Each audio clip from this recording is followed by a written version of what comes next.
ಅಡಿಯಲ್ಲಿ solar pump set ಅಳವಡಿಸಿರುವ ರೈತರ ಆರ್ಥಿಕ ಹೊರೆಯನ್ನು ಕಡಿಮೆ ಮಾಡುವ ಉದ್ದೇಶದಿಂದ ರಾಜ್ಯ ಸರ್ಕಾರದ ಪಾಲನ್ನು ಶೇಕಡಾ 50ಕ್ಕೆ ಹೆಚ್ಚಿಸಿದ್ದು ಫಲಾನುಭವಿಗಳು ಶೇಕಡಾ 20ರಷ್ಟನ್ನು ಮಾತ್ರ ಭರಿಸಬೇಕಾಗುತ್ತದೆ.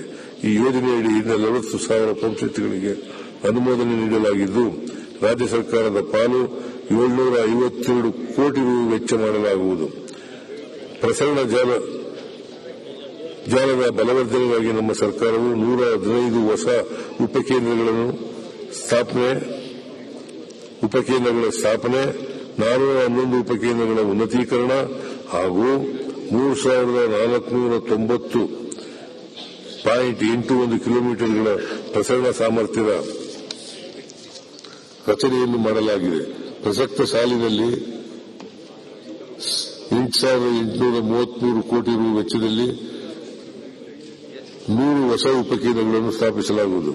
ವಿತರಣಾ ಕ್ಷೇತ್ರದಲ್ಲಿ ಗಂಗಾ ಕಲ್ಯಾಣ ಯೋಜನೆಯಡಿ 25,971 ಕೊಳವೆ ಬಾವಿಗಳ ವಿದ್ಯುದೀಕರಣ, 6,887 ಕುಡಿಯುವ ನೀರಿನ ಯೋಜನೆಗಳ ವಿದ್ಯುದೀಕರಣ, 1.94 ಲಕ್ಷ ವಿತರಣಾ ಪರಿವರ್ತಕಗಳ ಅಳವಡಿಕೆ, 51,975 HT ಮಾರ್ಗ ಮತ್ತು 45,047 LT ಮಾರ್ಗಗಳ ಕಾಮಗಾರಿಗಳನ್ನು ಕೈಗೊಳ್ಳಲಾಗಿದೆ.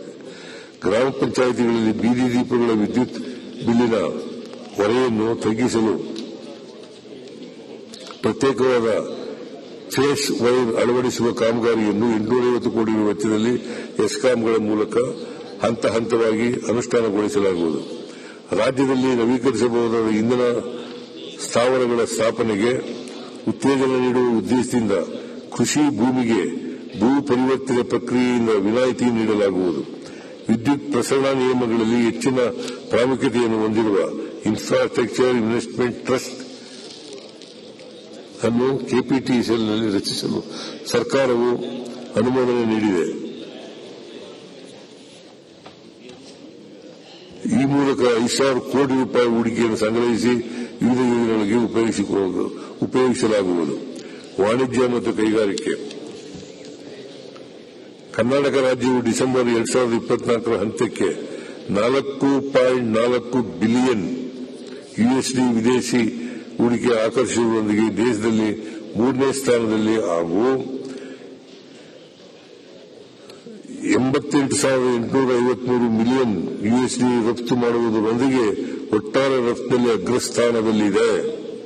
ಹಿಂದಿನ ವರ್ಷಕ್ಕೆ ಹೋಲಿಸಿದರೆ ಒಟ್ಟಾರೆ ರಫ್ತಿನಲ್ಲಿ ರಾಜ್ಯವು ಶೇಕಡಾ 11.17ರಷ್ಟು ಬೆಳವಣಿಗೆಯನ್ನು ಸಾಧಿಸಿರುತ್ತದೆ.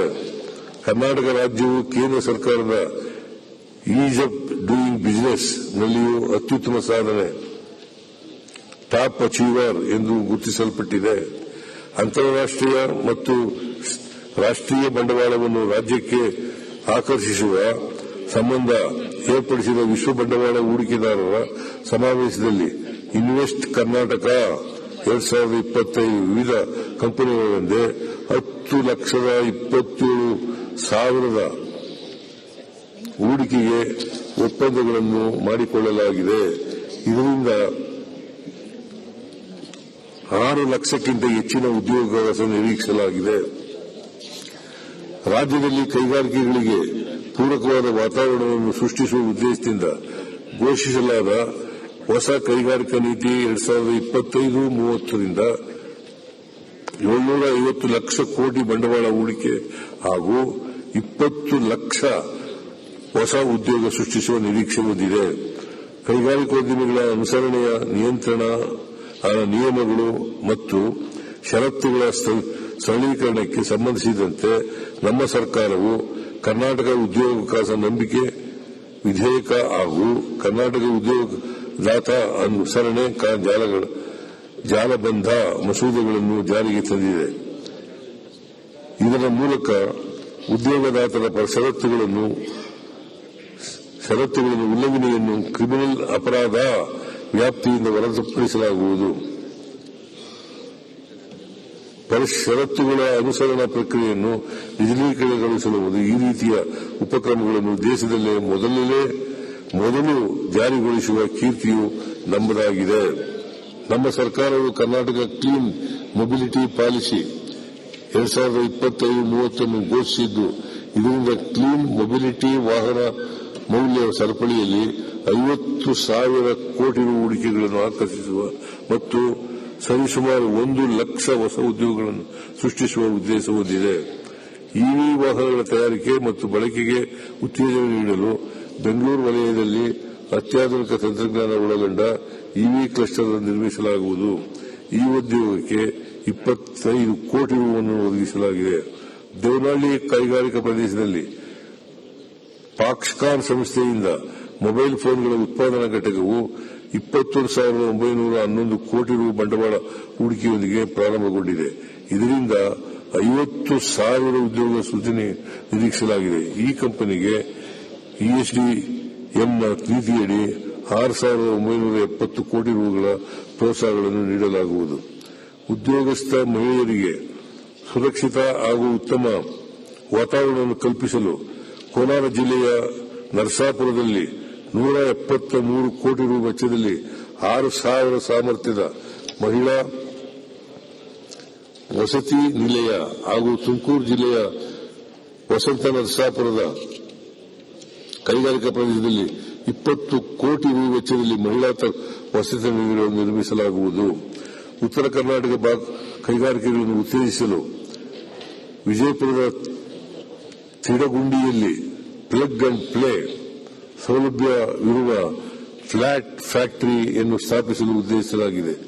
ಮಾಲಿನ್ಯವನ್ನು ನಿಯಂತ್ರಣ ಮಾಡುವ ನಿಟ್ಟಿನಲ್ಲಿ ಕೋಲಾರ ಜಿಲ್ಲೆಯ ಶಿವಾರಪಟ್ಟಣದ ಕೈಗಾರಿಕಾ ಪ್ರದೇಶದಲ್ಲಿ multi sector net zero sustainability industrial park ಅನ್ನು ಪಿಪಿಪಿ ಮಾದರಿಯಲ್ಲಿ ಸ್ಥಾಪಿಸಲು ಉದ್ದೇಶಿಸಲಾಗಿದೆ. ಚೆನ್ನೈ ಬೆಂಗಳೂರು ಇಂಡಸ್ಟ್ರಿಯಲ್ ಕಾರಿಡಾರ್ ಯೋಜನೆಯಡಿ ಅಭಿವೃದ್ಧಿಪಡಿಸುತ್ತಿರುವ ತುಮಕೂರು ಕೈಗಾರಿಕಾ ನೋಡ್ನಲ್ಲಿ ಜಪಾನೀಸ್ ಇಂಡಸ್ಟ್ರಿಯಲ್ ಪಾರ್ಕ್ ಸ್ಥಾಪಿಸಲಾಗುವುದು. ಜಪಾನ್ ದೇಶದ ಒಸಾಕ ನಗರದಲ್ಲಿ ಆಯೋಜಿಸಲಾಗುತ್ತಿರುವ ವರ್ಲ್ಡ್ ಎಕ್ಸ್ಪೋ ವೇದಿಕೆಯನ್ನು ರಾಜ್ಯಕ್ಕೆ ಹೆಚ್ಚಿನ ಬಂಡವಾಳ ಆಕರ್ಷಿಸಲು ಬಳಸಿಕೊಳ್ಳಲಾಗುವುದು.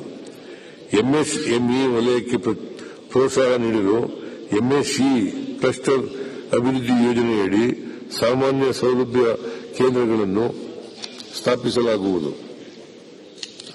ಇದುವರೆಗೆ 16 ಕ್ಲಸ್ಟರ್ಗಳನ್ನು ಸ್ಥಾಪಿಸಲಾಗಿದ್ದು, ಸುಮಾರು 1,379 ಎಂಎಸ್ಎಂಇ ಘಟಕಗಳನ್ನು ಈ ಸಾಮಾನ್ಯ ಸೌಲಭ್ಯ ಕೇಂದ್ರಗಳ ಸೇವೆ ಬಳಸಿಕೊಳ್ಳುತ್ತಿದೆ.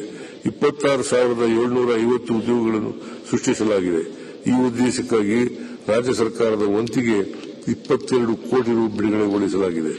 ನಮ್ಮ ಸರ್ಕಾರವು ಕುಶಲಕರ್ಮಿಗಳಿಗೆ ಪ್ರೋತ್ಸಾಹ ನೀಡಿ ಜೀವನ ಮಟ್ಟವನ್ನು ಸುಧಾರಿಸಲು ಬದ್ಧವಾಗಿದೆ.